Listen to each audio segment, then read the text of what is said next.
Bonjour à tous, bonsoir, hein, comme vous préférez. Comme on l'a indiqué à l'instant, je suis Samia Buzine, je suis directrice générale adjointe de l'Institut de recherche technologique Railenium et du pôle de compétitivité e-trans. Et je suis également élue locale en charge de la transition écologique et de la mobilité. Alors je remercie Lionel et Rodolphe de m'avoir invité pour introduire cet événement aujourd'hui. Je suis doublement ravie par le fait d'être présente ce soir, puisque nous allons évoquer des sujets qui me tiennent à cœur. Ça fait quelques mois que j'ai intégré maintenant l'IRT Ralenium et le pôle de compétitivité e-trans. Mais moi, ça m'a permis d'aligner mes convictions, d'aligner mon métier sur mes convictions. Donc, donc depuis quelques mois, j'œuvre au sein de ces deux structures. Alors, juste en introduction, moi j'aimerais dire que, vous le savez tous, nous sommes à un moment crucial de notre histoire. Nous sommes confrontés à des défis environnementaux que vous connaissez, à la fois la sécheresse, les feux de forêt en été. On a des températures qui dépassent les 40 degrés en Hauts-de-France. Nous sommes en train de vivre une crise énergétique en lien avec la guerre en Ukraine. Nous devons relever des défis à la fois économiques et sociaux liés à cette crise énergétique, que sont l'inflation, qui peuvent entraîner une augmentation de la pauvreté, mais aussi des migrations. Nous devons relever des enjeux de réindustrialisation en parallèle, puisqu'on a notre industrie qui fuit la France vers les pays à bas coût. Et donc, il y a nécessité dans ce contexte de décarboner l'économie, décarboner l'industrie. Ça peut passer par des projets d'industrie du futur, mais l'usine 4.0, par un certain nombre d'outils de décarbonation et de relocalisation. Et pour ce qui concerne plus précisément les mobilités, il y a lieu effectivement de décarboner. Vous savez tous qu'il est prévu à l'échelle européenne d'arrêter les moteurs thermiques en 2035, ce qui entraîne que nous devons développer l'électromobilité, mais également les mobilités douces et actives, les transports en commun, je pense au ferroviaire, et sachant que le secteur des transports représente un tiers des émissions nationales et un tiers de la consommation énergétique nationale. Et justement, l'ambition du pôle de compétitivité e-trans et de l'IRT Ralenium, c'est justement de décarboner les mobilités, et cela grâce à l'innovation et la recherche. Je vais commencer par présenter le rôle de Ralenium, et ensuite je parlerai du pôle de compétitivité e-trans. Pour ce qui concerne Ralenium, l'Institut de recherche technologique Ralenium, il a plusieurs missions. Il est créateur de synergies entre les mondes académiques et industriels. Aujourd'hui, on constate que l'industriel a du mal à travailler avec le monde académique, avec les universitaires, avec les chercheurs. Et il est vrai que ce sont deux cultures très différentes. Et il est important qu'ils sachent travailler ensemble pour faire émerger des projets, pour avancer dans la recherche appliquée en matière de décarbonation.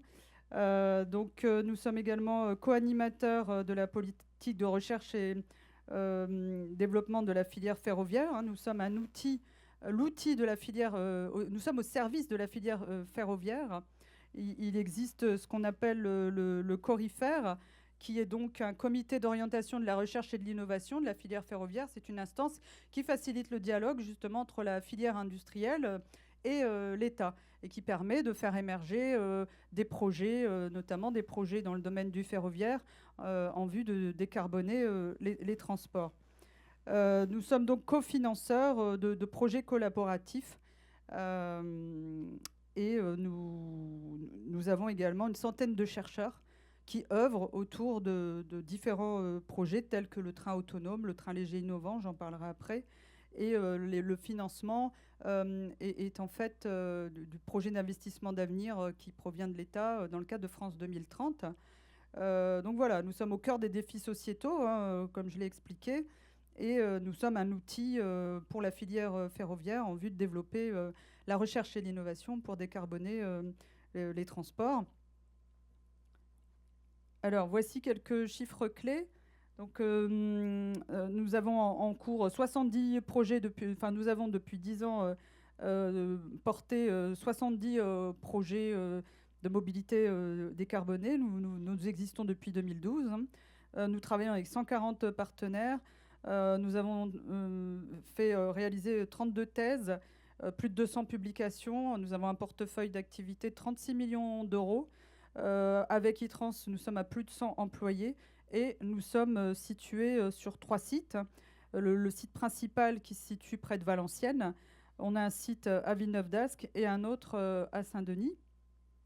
Donc voici les partenaires avec lesquels nous travaillons. Nous avons des membres fondateurs, hein, vous connaissez tous Alstom, SNCF, mais ITRANS également est un membre fondateur de Ralenium. C'est grâce à ITRANS d'ailleurs si on existe. ITRANS avait répondu à un appel à projet qui a fait émerger l'IRT Ralenium. Nous avons des membres fondateurs académiques, hein, l'Université de Lille, mais on a également l'Université Polytechnique de Valenciennes, l'UTC Compiègne, l'Université Gustave Eiffel. Bon, je ne vais pas tous les citer, mais peut-être de dire un petit mot sur les partenariats et alliances avec la Fédération des industries du ferroviaire national, Fer de France, etc. Alors, les compétences de l'Institut de recherche technologique Ralenium repose sur l'intelligence artificielle, le jumeau numérique, la modélisation, notamment pour les essais pour les trains, les facteurs humains, parce que suite aux différents morts qu'il y a pu y avoir au niveau des passages à niveau, nos chercheurs réfléchissent sur une manière d'optimiser la sécurité autour de tout ça. Et bien sûr, nous travaillons dans le sens de l'efficacité énergétique dans les transports, et notamment les trains. J'ai cité tout à l'heure les trains légers innovants, mais on a également le train autonome. On a un certain nombre de projets qui sont portés par l'IRT, qui œuvrent en faveur de la décarbonation des transports. Donc voilà, les différents rôles de l'IRT Ralenium, bon, je les ai déjà cités tout à l'heure. Hein. On est co-animateur de la filière ferroviaire à l'échelle nationale. Nous travaillons beaucoup en lien avec les académiques, les chercheurs. Nous sommes financeurs de projets collaboratifs. Et nous avons un cœur scientifique nous faisons monter en compétence des chercheurs autour de projets qui aident les industriels à avancer, à faire de la recherche appliquée. Pour ce qui concerne ITRANS, alors juste pour vous expliquer, ITRANS et Ralenium. ITRANS est un pôle de compétitivité. Ralenium est donc un institut de recherche technologique. En fait, nous avons désormais un président commun, un directeur général commun, DGA commune et commun, enfin commune.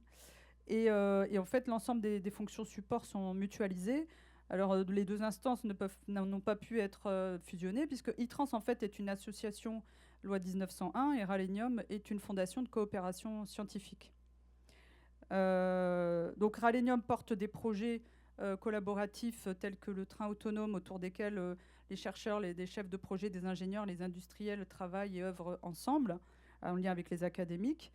ITRANS, lui, est un pôle de compétitivité dont l'objectif est d'accompagner les industriels et notamment les PME, mais également les grands groupes, hein, mais surtout les PME, les aider à faire émerger des projets collaboratifs autour de la mobilité décarbonée.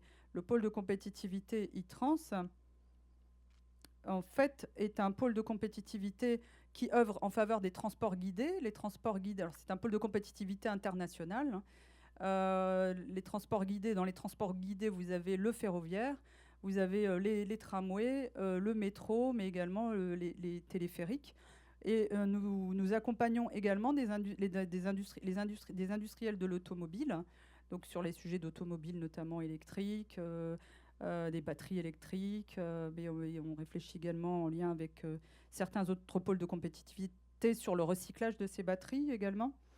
Donc les missions d'ITRANS sont principalement d'animer l'écosystème, donc d'assurer la communication entre les PME, les grands groupes, les académiques, les différentes instances ayant à œuvrer en faveur de la décarbonation de l'économie et surtout des transports. Nous accompagnons donc les projets en vue de leur labellisation. Alors pourquoi les labelliser? C'est pour donc en fait, ces projets sont présentés devant un comité d'experts qui valide la pertinence des projets, la solidité des projets, dans l'objectif qu'ils puissent être financés par l'État à hauteur de 30, 40 ou 50%. Et le fait que ces projets soient labellisés, ça garantit leur qualité vis-à-vis de l'État. Donc voici quelques chiffres pour ITRANS en 2022. Alors, non, depuis la création d'ITRANS, donc en 2005, nous avons accompagné 429 projets qui représentent 2,87 milliards d'euros. Et donc l'année dernière, il y a eu une trentaine de projets labellisés, 18, une trentaine de projets financés. Et donc ce qui représente, ce qui démontre l'efficacité du pôle en aval, à savoir que 67% des projets portés par le pôle sont financés derrière par l'État. Donc voilà, l'offre de services d'Itrans, c'est fait pour les entreprises, leur permettre de faire du réseautage, de mener des projets innovants à terme et à leur terme. Nous faisons également de la veille, je pense notamment aux PME qui n'ont pas forcément les moyens de le faire, les grands groupes l'ont un peu plus. Et bien sûr, nous développons leur accès à l'international. Alors, nous animons également des clubs d'intérêt qui permettent justement de faire émerger des projets autour des thématiques d'innovation transverse qui portent généralement, comme je l'indiquais tout à l'heure, sur les mobilités. Je pense au club électromobilité, mais on a également le club nouveaux matériaux et on a également un club sur la maintenance prédictive. Et ça permet d'identifier des verrous en matière dans le cadre des projets d'innovation. Donc voilà, et puis nous aidons également, nous accompagnons les entreprises pour se développer à l'international. Nous travaillons avec des clusters européens, mais également avec le Canada. Donc voilà, en conclusion, je pense qu'on est tous convaincus ici, si vous êtes là, c'est que vous en êtes également convaincus. Il faut qu'on puisse répondre à l'urgence écologique et climatique. Vous savez tous que nous visons la neutralité carbone à l'horizon 2050. Nous souhaitons le faire en préservant notre industrie et notre économie, mais il faut que notre industrie se transforme et s'adapte. Et pour relever le défi de la décarbonation, nous avons ce levier qu'est l'innovation, mais également la recherche. Et donc voilà, il est nécessaire d'opérer à cette transition énergétique et écologique et ne pas attendre d'être au pied du mur pour le faire et d'investir on est déjà même, je dirais, en retard. Vous avez tous déjà écouté comme moi à plusieurs reprises Jean-Marc Jancovici qui depuis un certain nombre d'années nous alerte sur le sujet. Alors on a le gouvernement qui a pris les choses en main, qui a créé un secrétariat général pour la transition écologique, qui a rattaché un ministère de la transition énergétique à la Première ministre ainsi qu'un ministère de la transition écologique. Aujourd'hui, on sent bien que les choses sont très sérieusement prises en main, mais il est vrai qu'aujourd'hui, on est obligé finalement, on s'aperçoit que c'est quand on est au pied du mur que peut-être on agit un peu plus rapidement, puisque suite aux feux de forêt, aux augmentations des températures assez importantes, et on verra comment ça se passera l'été prochain, effectivement, tout le monde agit. Et ce n'est pas seulement les pouvoirs publics qui doivent agir. Quand derrière les pouvoirs publics, je mets le gouvernement, mais également les élus locaux. Moi, en tant qu'élu local, je passe mon temps à sensibiliser la population et les citoyens et à leur faire prendre conscience qu'ils ont un pouvoir d'action, puisqu'on est près de 70 millions en France. Si chacun d'entre nous avons un comportement responsable en rentrant chez soi, éteindre les lumières, utiliser moins de plastique, manger moins de viande, parce que l'alimentation, 1 kilo de viande, ça représente 1 kilo de carbone émis. Ça, il faut bien en avoir conscience. Et donc, les changements de comportement sont essentiels. Donc, les pouvoirs publics doivent agir, les élus, le gouvernement, mais également les citoyens, également les entreprises. Vous avez un rôle à jouer qui est fondamental. Et il y a lieu de s'adapter face à ces défis. Et je pense que pour une grande partie d'entre nous ici, nous avons des enfants, nous avons envie de leur laisser une planète propre et viable. Et viable à très long terme. J'en ai terminé.